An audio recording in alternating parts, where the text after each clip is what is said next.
Hello YouTube, I'm back, and today I'm going to talk about some of the things I got in Tokyo. I know, if you're following these in order screwy, but whatever. First we'll start with some non-coin stuff. I've really been wanting honey, and we ended up stopping at this shop that sold honey, and I ended up trying mead there, which was actually very good.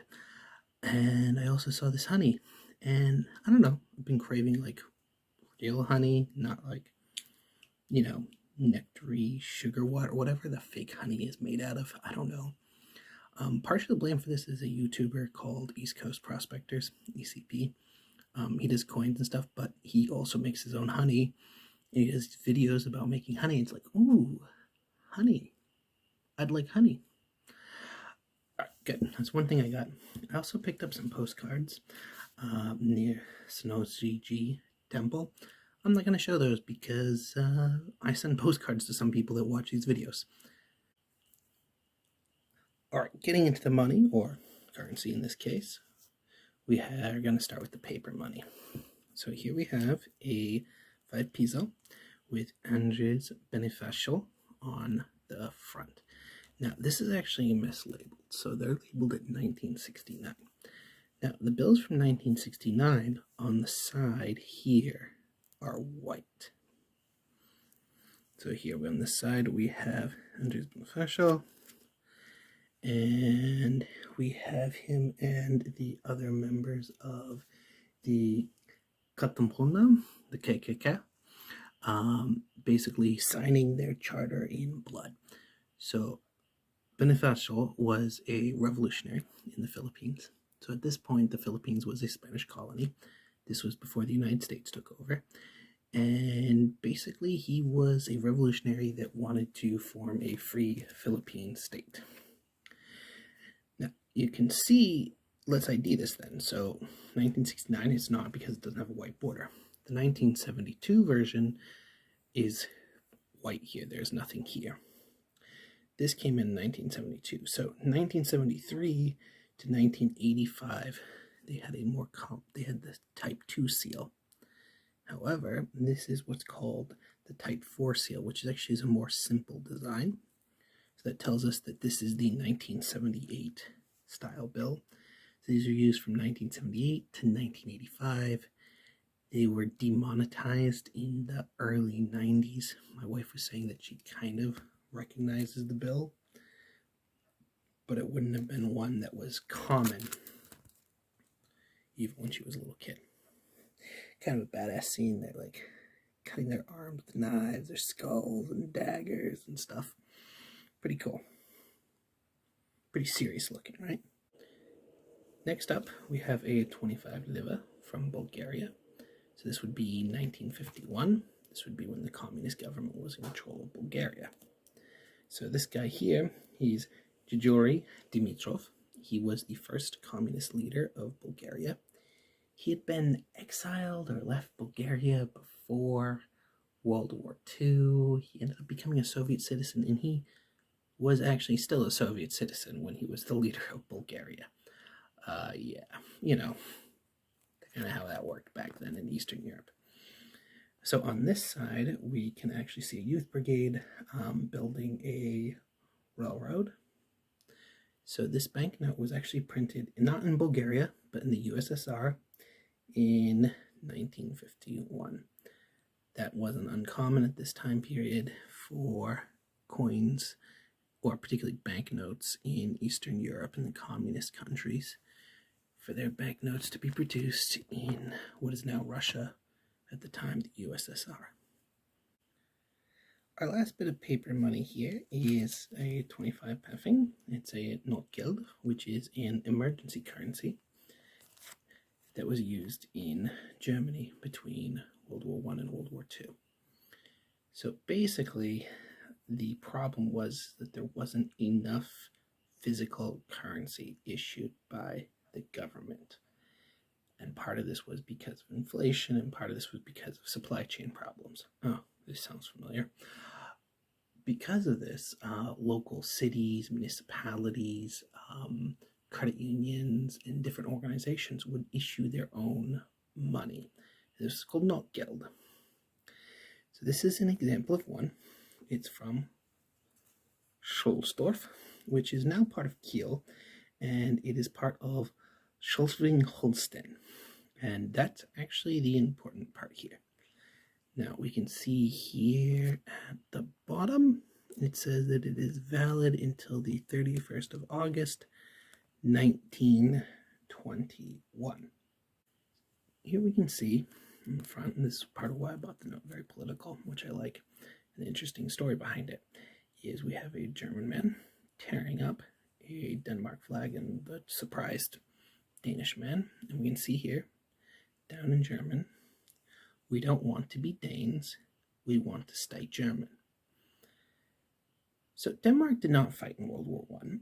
However, they did convince the Allied powers to allow them to hold a referendum in Schleswig-Holstein about whether they should stay German, or become part of Denmark. This area, this is part of that peninsula that Denmark's on. Denmark and Germany, or the Danes and the Germans, had kind of traded this back and forth multiple times throughout hundreds and hundreds of years. Eventually, the Germans got a solid hold of it and held it. However, some of these people were ethnically Danish and, saw themselves as Danish, and the Danish government had claimed basically the top part of the peninsula, the top part of the province, Schleswig-Holstein. So what was agreed upon is that in 1920, there would be a vote. And the area that was being voted on, so Schleswig-Holstein, was divided into three parts.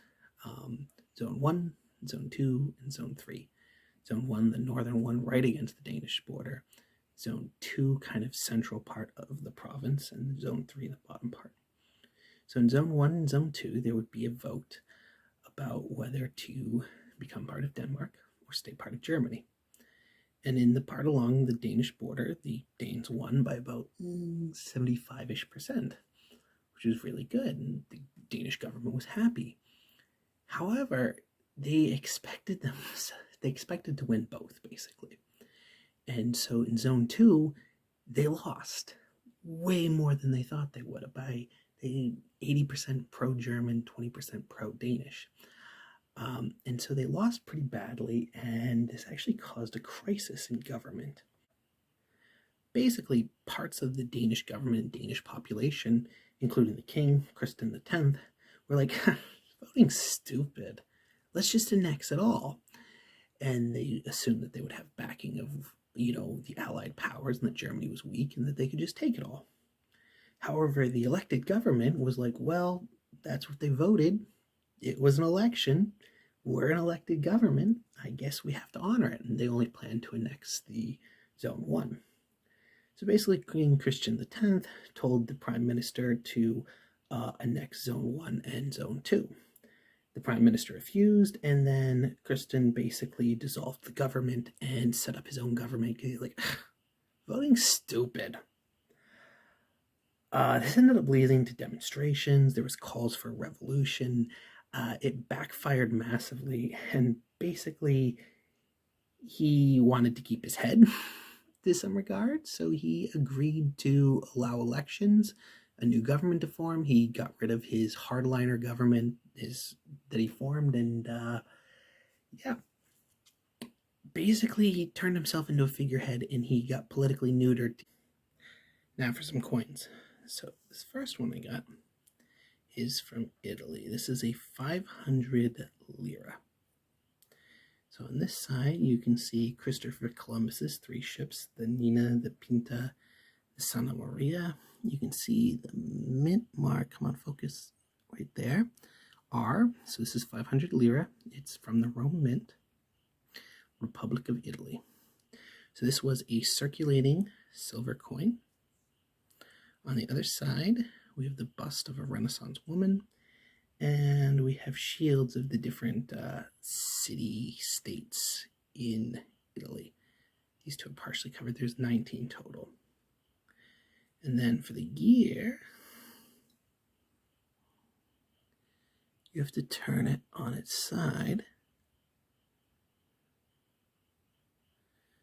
And And Republic of Italy, 1960.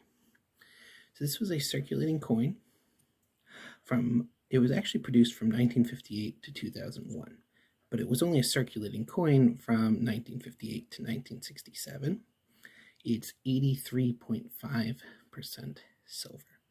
So the last year that these were made in circulation was 1967.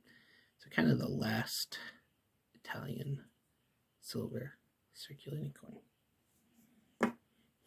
And here we have a telar, Maria Theresa telar to be exact. So here we have Maria Theresa. We have, where's the year?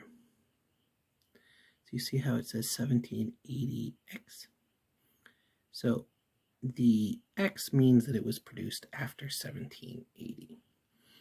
Basically, they continued using the Stein. In fact, they still make this coin. You can go to Austria, you can go to the Vienna Mint, and you can still get these. In fact, I'd love to go to the Vienna Mint. I'd actually love to go to Austria in general. I think it'd be kind of fun.